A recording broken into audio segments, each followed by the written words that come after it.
if you look at the life stories of the Panditas, so a Pandita is a learned scholar from India, mostly we're talking about kind of 1,000 years ago or before. And many of them, they'll say they spent 500 lifetimes as a scholar before they became this incredibly learned person.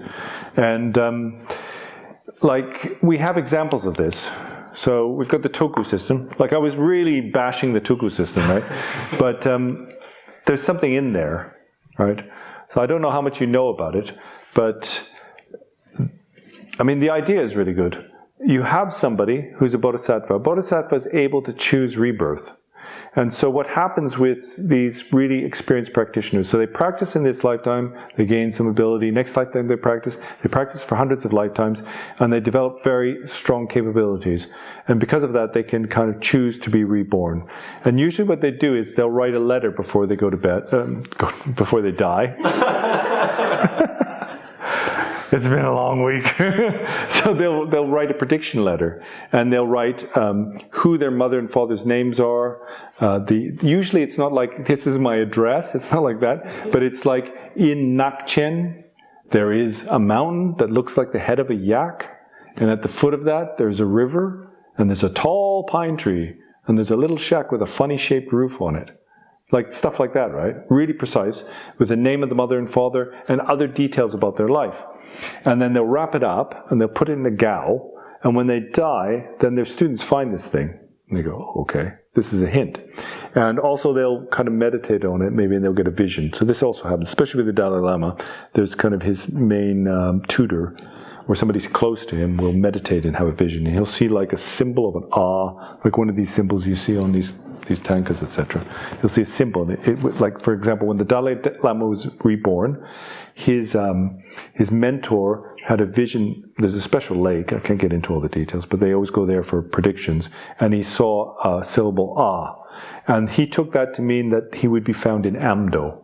So anyway, what they do is they disguise themselves as travelers, lay people. So they're usually monks, and they'll put on normal clothes, like a wool seller or something like that, and they'll take some pack animals, and they'll go to where they think the village is. And they'll hang around for a bit. They say, hey, have you got a room for the night? You know, and then they'll look to see if they see any special children. And what happened with the Dalai Lama was, they asked, this woman was kind of, she rented out rooms, right, for extra money. And so they stayed there, and they pretended they were travelers. And there was this little boy who was really, really precocious, you know, really like kind of intelligent and really young, you know, tiny, like 3 years old or something, but really intelligent, always asking questions. And they thought, maybe this is a kid, right? So they go, oh, thank you very much, your food was lovely, and they go off. So they go back to their monastery, and then they discuss it. And they say, I think that's him. And so then what they do is they take a chest full of all the possessions of the Dalai Lama, the previous reincarnation, all kinds of things, bells, dorjes, all this stuff that they normally have, drums, things that they owned. And then they go and find a whole bunch of stuff that's the same, but not his. So they'll have 3 bells, one is his. They'll have 3 drums, one is his, etc., etc. And then they go back to the house, and they say, look, we came last time, but we're actually we're a search party. We're looking for somebody special. Can you bring the boy in? And they put everything out. And then the child will pick, say, which one's yours? And for example, like in the Dalai Lama, he picked everything, 100%, and left all the other stuff aside. And then for them, that gives them this hint that it is the child. But they still have to go through a formal kind of recognition ceremony. Everybody has to agree on it. So it's very astringent. And there's many examples of this, and they're incredibly accurate. So I have a very strong belief that this is real. Okay, there was a guy called Ian Stevenson. He's from University of Virginia. He did a book which is based on research on reincarnation. It's not actually about reincarnation, it's about personality. Why do people have personality when they're born? I'm going to have to elaborate now that I've mentioned it. So, we all have a very fixed personality when we're born. If you have children of your own, like I've got kids, since they were born, they had a character, and it was really strong. And we carry that to our lives, and it changes over time slowly. And when you ask specialists on personality, say, why is that the case? They all say, and I know this because I've asked a PhD in personality and many other people, because like my sister-in-law is a psychologist and things like that. And they always say, it's a mixture of genetics and environment causes personality. And so I say to them, okay, take two identical twins. They have identical genome and almost identical epigenome. Epigenome is a switch. It says whether a gene is on or off. Identical twins are almost exactly the same. There's a slight variation in the epigenome. Now, how significant is the epigenome? Well, if you've got two identical twins, they're born, they grow up, the epigenome changes over time, but it takes decades. It's very slow. So like 20 years later, their epigenome might have changed and it will slightly affect their personality. But how many people know identical twins? They're always completely different personality. I've never met any that are exactly the same. So it cannot, and their environment is almost identical, and their genome is identical, and their epigenome is almost identical. So it cannot be explained the way science says it is. It's wrong. So Ian Stevenson, get back to this guy, he did a study on personality, but he used at test cases stories of reincarnation. And he weeded out all of the ones that were fakes. And it was really stringent. He's a real scientist. He's not a parapsychologist or anything like that. And he found what is called strong to near conclusive evidence in scientific terms. It's really difficult to get near conclusive evidence. It's almost impossible. He collected the artifacts from these stories. For example, one child, and usually what he found was these cases that can be determined, there was something traumatic that happened in their life. So, for example, this one farmer, his dad, like the farmer was the dad, was a thresher. Like he threshes wheat, so he's got a threshing machine. And his son always helps him. And his son put the hand down on the table and it cut off his fingers. And it was a traumatic experience in that child's life. And then later the child died. And the reincarnated being had the exact same deformity, as it mimicked exactly what happened to this child. But it was the significance about the deformity was that it was not one that is inherited, and it was also unusual for, if you look at medical science, it was one that normally would not show up, but it was identical. Now this boy, when he grew up, he found his original mother and father. Because they're Hindus, then they accepted him as their child from then on in.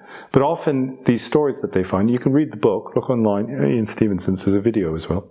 In fact, some of that video is filmed here because the native Indians in this area, they believe in reincarnation.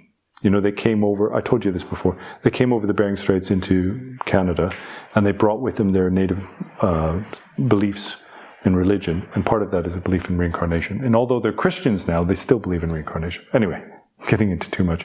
So the point is that if you have one case of potential reincarnation, it's very reasonable to think that there are others, right? Ken Holmes, some of you will know Ken Holmes.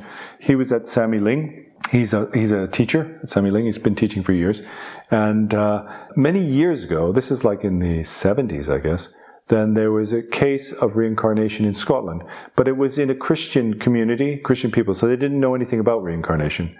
Like, it's understandable in India, where they know about reincarnation, that people make up stories and they talk about it a lot. But it wasn't endemic to Scottish, Presbyterian culture. It's very kind of strict Christian culture, and they don't talk about these things. There was this child born in a fishing village, and he completely remembered his other life, who his parents were, etc., etc., etc., to great detail. And they contacted Sammy Ling because they didn't know what to do. And Ken went with them before the press and everybody got involved. So he went like the initial try to find out what was going on. And what he found was the kid had explained his view from his bedroom. And they hadn't found the house yet. And so they went looking and they found this fishing village. And then it was who was the mother, who was the father, the names matched and everything. And they found the bedroom. And the view was 100% identical. Like somebody would know, I'd know this view because I'm here all the time kind of thing. It was absolutely matched what he was saying, And like I say, with the Tibetan reincarnate lamas, there's a lot of fakes, but also the testing, how stringent the testing is almost impossible for that to be faked. Right? And like I say, there's kind of many instances of it. From that, we were talking about reincarnations of people over many lifetimes who develop spiritual qualities, right?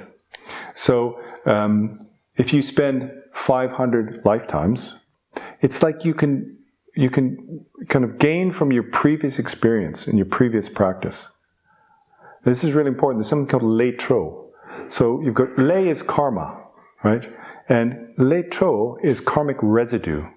So that means that there's left over from past lifetimes. And because of that, and similar to personality, then some people in this lifetime have a very strong disposition towards spiritual path and meditation or whatever. Buddhism, could be anything else, right? It could be Muslim religion, Sufi religion, whatever. They've got this leftover, and so naturally some people are very good at meditation at a young age. Or when they're really young, they just like meditating, things like that. So there's signs. You can see kind of what you did in your last lifetime based on these natural things you have that weren't taught. There's many things that people have, like I fix all kinds of stuff, right? I've got all these different kind of funny skills, like building stuff and things like that. And my mother's kind of got dementia, but I was talking to her a few years ago, and this came up, and she said, "Oh, you've been doing that since you were a baby." And it's really strange because I never learnt any of that stuff, but it's kind of like something, to me, it can only be explained by if I'd done something in a past life, right? And you meet people like that who are just really good at poetry or, we had a child in our retreat who remembered his past life. And the funny thing is they usually remember it when they're about 3 years old, and by the time they get 5 or 6, they forget.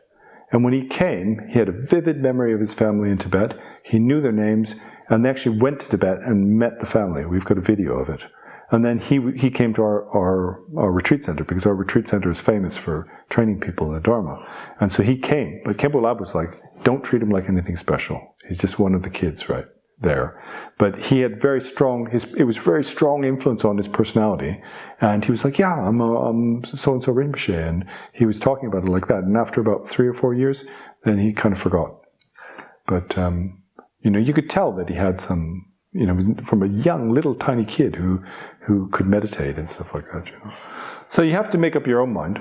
But for me, there's definitely enough evidence to suggest that reincarnation is possible. And not only that it's possible for consciousness to separate from the body. I mean, there's just so many examples of near-death experiences, people on the operating table who can see everything that's going on and remember it and recount it back to them.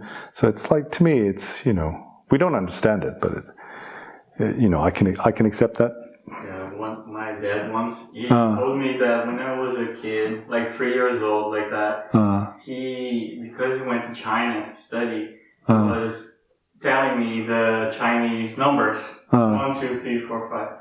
And then he was with me, and he was like 1, 2, 3, 4, and then he was like thinking, and I said 5. Oh, Chinese. woo, yeah. Yeah. That's something I think that is really, really common with little children, who they'll know things that they haven't been taught.